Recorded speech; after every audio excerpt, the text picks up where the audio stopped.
Hi, welcome back to my channel. I am Kanak Vijaywargiya and I am a CA student. So जैसे कि आप लोगों को पता है कि अभी फाउंडेशन के एग्ज़ाम्स आ रहे हैं, सो मैं उसी की रिगार्डिंग आपको बताने के लिए आई हूँ। मतलब आपको क्या क्या चीज़ पे भी ध्यान देना चाहिए जो आपने पेपर्स आपके बहुत ज़्यादा अच्छा जाए। तो सबसे पहले हम लोग पेपर वाइज बात करेंगे। और मैंने दिसंबर मतलब लास्ट दिसंबर में अपना CA फाउंडेशन एग्ज़ाम्स दिया था और फिर जब फरवरी में रिज़ल्ट आया था I cleared it with a distinction. So ये मेरे ट्राइड एंड टेस्टेड थिंग्स है, तो मैं आपको अच्छे से वो चीज़ एक्सप्लेन करूँगी। सो सबसे पहले हम सब्जेक्ट वाइज स्टार्ट करेंगे। सो सबसे पहले अकाउंट्स लेंगे, फिर हम लोग लॉ लेंगे और BCR लेंगे and then will take maths and stats and then will gonna take eco and BCK। तो सबसे पहले हम लोग बात करेंगे अकाउंट से। तो आपको अकाउंट्स के अंदर जो भी बहुत डिफ़िकल्ट सम है, आपको उसे तो ऊपर से नहीं देखना चाहिए, आपको उसको अच्छे से लिखना चाहिए बैठ के।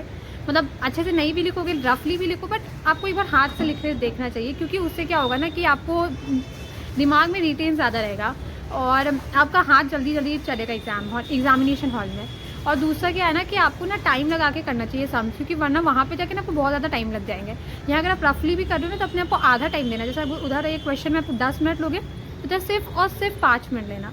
तो इससे क्या होगा कि आप रफ यहाँ पे तो रफली लिखोगे ना, तो वहाँ पे जब आप सुंदर से लिखोगे तो 10 मिनट में अच्छे से सम्स बन जाएंगे।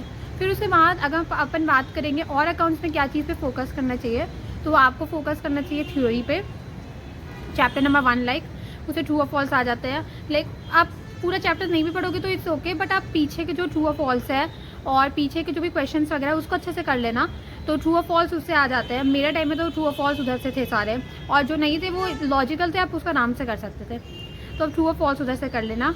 नेक्स्ट आप क्या करोगे, फिर कोई डिफरेंस आता है या फिर कोई क्वेश्चन आंसर आता है, तो आप डिफरेंस जो है वो बुक का देख लेना या फिर क्वेश्चन आंसर देख लेना। तो इससे आपका 16 मार्क्स जो है वो सिक्योर हो जाता है।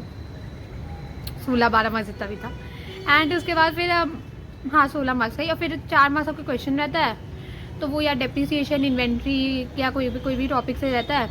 तो फिर उसके बाद ये आपका हो जाता है। और फिर उसके बाद पार्टनरशिप्स पे फोकस करना ज़्यादा, और NPO करके जाना। NPO हर बार आता है 10 मार्क्स का। कंपनी अकाउंट्स अच्छे से करना, ईजी है, स्कोरिंग है, और ठीक है, अकाउंट्स का इतना ही करता है। फिर उसके बाद आता है लॉ। तो लॉ को आपको क्या क्या करना चाहिए, लॉ में प्लीज़ जो भी आप आंसर्स लिखोगे ना उसको वही वाला बेसिस पे लिखना जैसे ICAI मार्क्स देगा। लेकिन पहले आप लिखना स्टार्ट करोगे आप किससे, प्रोविजन एप्लीकेबल, फिर आप लिखोगे केस इन हैंड, फिर उसके बाद आप लिखोगे एनालिसिस, और फिर उसके बाद आप लिखोगे कंक्लूजन। आप इसका फॉर्मेट को हिलाना मत, ऐसे ही लिखना सब चीज़ों को, ठीक है। प्रोविजन एप्लीकेबल के अंदर प्रोविजंस को लिखोगे।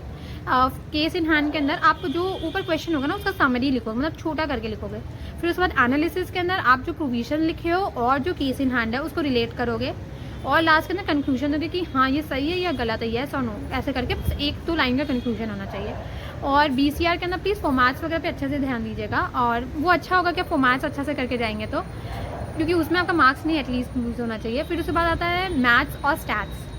तो मैथ्स के अंदर फॉर्मूलाज बहुत अच्छे से करिएगा, स्टैट्स का फॉर्मूलाज बहुत अच्छा से कीजिएगा, LR को बहुत अच्छा से कीजिएगा। मतलब LR और स्टैट्स में आपको ज़्यादा फोकस देना चाहिए एज़ कम्पेयर टू मैथ्स, क्योंकि क्वेश्चन जो होता है वो LR और स्टैट्स का ईजी होता है। और मैथ्स के अंदर भी please time value of money जो है उसको बहुत अच्छा से करके, बहुत ज़्यादा अच्छा से। और प्लीज़ स्कैनर्स का क्वेश्चन नहीं बनाया तब तो कोई फ़ायदा नहीं है, पर अगर बनाया तो उसको उसमें से जो मार्क क्वेश्चन थे उसको वापस से एग्जाम्स में देख के जाइएगा, छोड़ के मत जाइएगा, क्योंकि स्कैनर से क्वेश्चन रिपीट होते हैं, पास्ट एग्जाम्स से क्वेश्चन रिपीट होते हैं, मेरे में भी हुए थे। और फिर उसके बाद आता है इको और BCK। तो इको और BCK के अंदर जो ICAI को जो MCQs वगैरह रहते हैं ना उससे भी बहुत बार आ जाता है, तो आप उसको अच्छे से करके जाना एग्जाम के टाइम में भी, और चैप्टर्स को अच्छे से पढ़ना, अच्छे से सब चीज़ को समझना, क्योंकि इसमें MCQs है तो आपका नॉलेज ही टेस्ट होगा, वो रटिफिकेशन तो नहीं होगा काम में। तो आप अच्छे से MCQs के लिए अच्छे से चैप्टर्स को रीड करना, अच्छे से पॉइंट्स को हाईलाइट वगैरह करके रखो, बहुत अच्छा बात है। और पीछे के क्वेश्चन को अच्छे से देख के जाना, सब चीज़ एकदम अच्छे से करना इको के अंदर and as well as BCK। उसके अंदर BCK के अंदर चैप्टर नंबर 6 जो है जिसके अंदर वो की टर्म्स वगैरह उसको भी प्लीज़ करके जाना, ऐसे छोड़ना मत। चैप्टर नंबर जो 3 है उसके अंदर मैंने मोनीश वोरा सर के वीडियोस बस देखे थे, लेकिन मैंने बुक से कुछ नहीं पढ़ा था, बट मैंने मोनीश वोरा सर के वीडियोस देखे थे, और जो पीछे ऑब्जेक्टिव क्वेश्चन है वो मैंने कर लिए थे। तो आप भी प्लीज़ वैसे ही करना, आप उनके वीडियोज़ देख लेना, वो बहुत अच्छे समरी टिप्स वगैरह दिखाते हैं, वो आराम से याद हो जाएंगे। और आप क्या करना, आपको बुक से जो है जो पीछे के जो क्वेश्चन है वो कर लेना, उससे भी आ जाता है, क्योंकि और बस इतना ही है आज के लिए तो। और फिर जो मैं कल आपको अकाउंट्स की स्ट्रैटेजी शेयर करूँगी कि 3 दिन के अंदर आप कैसे प्रिपेयर करेंगे जिससे आपको 80 प्लस आ सकते हैं। लाइक आई गॉट 80 18 अकाउंट्स, सो इसलिए आप मैं आपसे शेयर करूँगी।